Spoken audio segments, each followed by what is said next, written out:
What screams I'm upper class? I work in a private school with international boarding students. At the end of each school year, students leave behind computers, gaming systems, Apple Watches, designer clothes, etc. They just leave it. Being offhand about things that are very expensive for the plebeians. I've found that many rich people are less obnoxious about showing off wealth than are people who are almost rich that feel they have to match up to people who make more than they do. It seems that for the genuinely upper class, money is simply not a factor, by which I mean they will buy what they want without worrying about if what they want is cheap or expensive.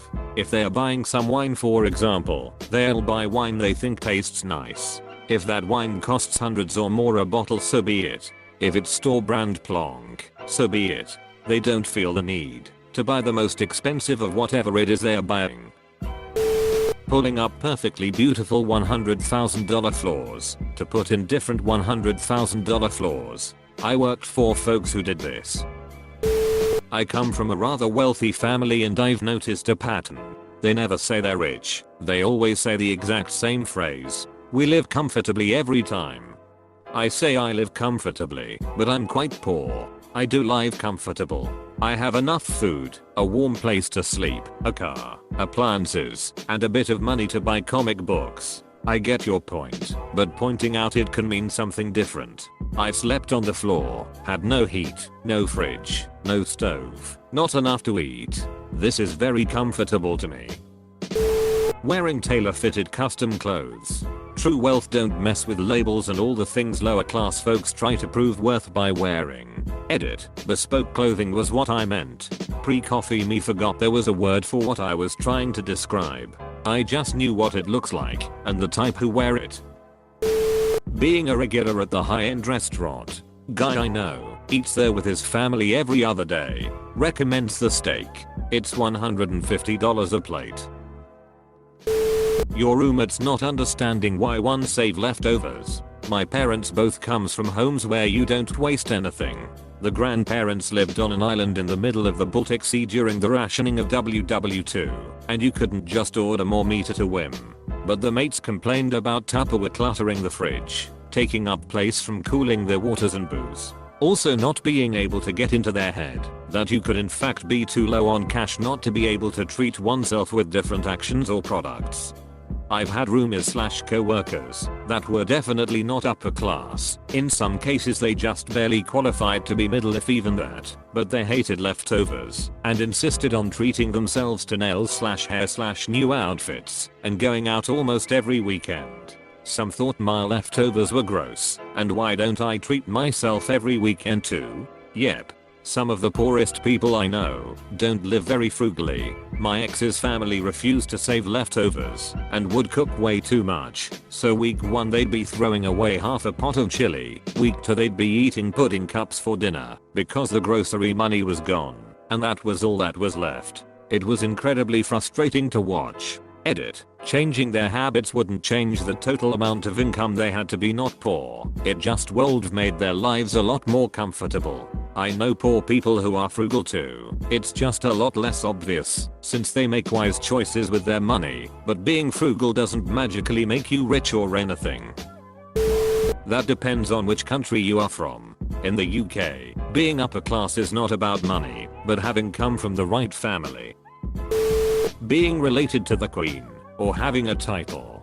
The only things that would deem someone to be upper class in the UK. Everything else is upper middle class: doctors, lawyers, etc. My roommate is scared of his shadow cause this is the first time he's lived in a middle class situation. If the door is unlocked for more than walking in and out, has under the assumption that someone's just gonna walk in and attack us. He also thought a fairly decent neighborhood was the ghetto once. Edit. This is not an apartment building. Me and 2 roommates share a house in a middle class neighborhood, and the locking of the doors is obsessive as locking it during a cookout with friends, so people couldn't freely move in and out. Edit 2. I'm just editing cause I didn't realize how polarizing this would be. To all you people who lock your doors obsessively, do you not open your windows in the summer? Isn't that just hypocritical? I grew up in a house where the act didn't go on unless it was in the 90s or higher. The house will be open That's part of life. Not at all wealthy, but I went to a private school. My teacher told me that this girl in another class came to do his exam in beach type clothing, flip-flops and everything. We lived almost 1,000 miles from the nearest beach. When she turned in the exam paper, my teacher joked, "Are you going to the beach?" She said yes. I was with my family there. I took my dad's private jet to come, do your exam and head back. I went to one of the most expensive private schools in my country, and the difference between the could only afford to go here with a scholarship kids like me, that can afford it, but it's a significant financial burden kids, and though this is a rounding error on the family budget kids is amazing. Generally it's actually those in the middle group that were the worst. Status conscious, materialistic, constantly trying to one-up each other. The kids from the really rich families were for the most part extremely kind and well-meaning, if a little naive about some things. I remember one time I went to a classmate's house to work on an assignment together, and he apologized for his house being kind of old and run down. This was a beautiful and immaculately restored 1920s mansion on a huge block in one of the most expensive areas in the country that must have been at least 3 times the size of my family home, complete with 2 swimming pools and a tennis court. I remember when I went to uni, I opted to stay in the most expensive halls. I was just young and stupid with money, so I ended up living with a bunch of affluent farmers and the like. As a city boy from a working class family, I was well out my depth, and some of the conversations I had went straight over my head. I remember one girl talking about how a private detective had followed her dad for a while. She said we could just about see his car at the bottom of the drive. I stopped her and said, "What do you mean you could barely see his car?" She explained it was a long driveway. The thought of having a driveway leading up to your house so long that you could barely see a car at the end of it just blew my tiny mind. Hosting parties every night all summer in your house while you spy on the married woman across the river that used to love you, waiting to meet someone at those parties who knows the married woman so that you can be reintroduced and fall in love again and regain what was lost. Being able to take other people on holiday with you and paying for them. The true mark of the upper class is being totally removed from the reality of other humans, evidenced by statements that scream "I don't know how the rest of America lives." Examples: you work too much, take some time off to travel. Related: you got a job right after college, you've got a whole life ahead of you for work, why not spend a few months in Europe getting life experience? Don't know how to describe it, but there is a certain type of confidence you get when you have many multiple digits in your bank account. Upper class people don't seem to get pushed around. Oh my god, I'm on my lunch break right now. This literally just happened. Work at Starbucks. We clean the bathrooms frequently. Because of our open door policy, anybody can use them, so we stay on top to keep them clean. Dude in an expensive suit and watch came up to order, immediately got red in the face, angry, and shouted, "You were just scrubbing a toilet. I'm not ordering here. Ever. Again." Bro. Every toilet ever needs to be cleaned.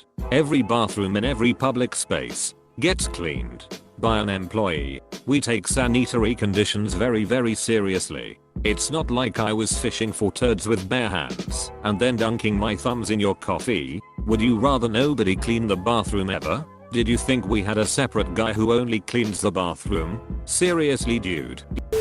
If you would believe it, a new combine harvester. Those duckers can easily cost over $500,000 USD with enough options on them, and there are farmers who buy a brand new one every year.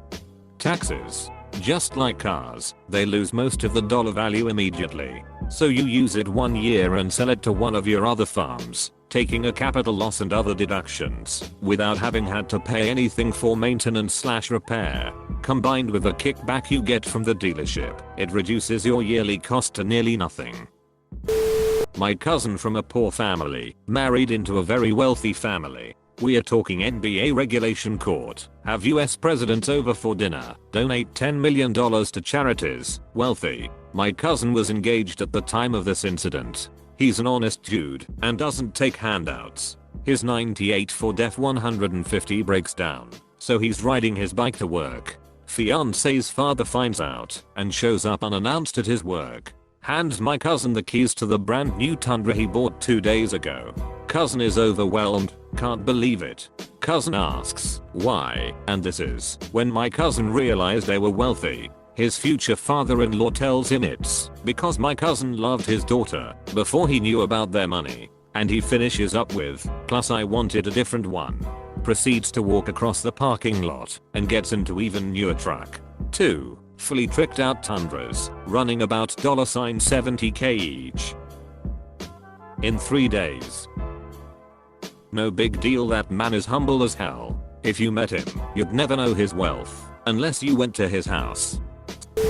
I live in an upper class neighborhood, and usually right around 7 I get on my golf cart with my blowhorn, and start screaming I'm a perkless until right around 9:15. My best friend was discussing the fact she wanted chicken nuggets, when another friend goes, chicken? Chicken nuggets? I prefer lamb nuggets honestly, screamed upper class. Lessons I learned from my wealthy college roommate, be the country club I work at, and see estranged old money family members. 1. Keep good care of what you have. They didn't need to buy new all the time.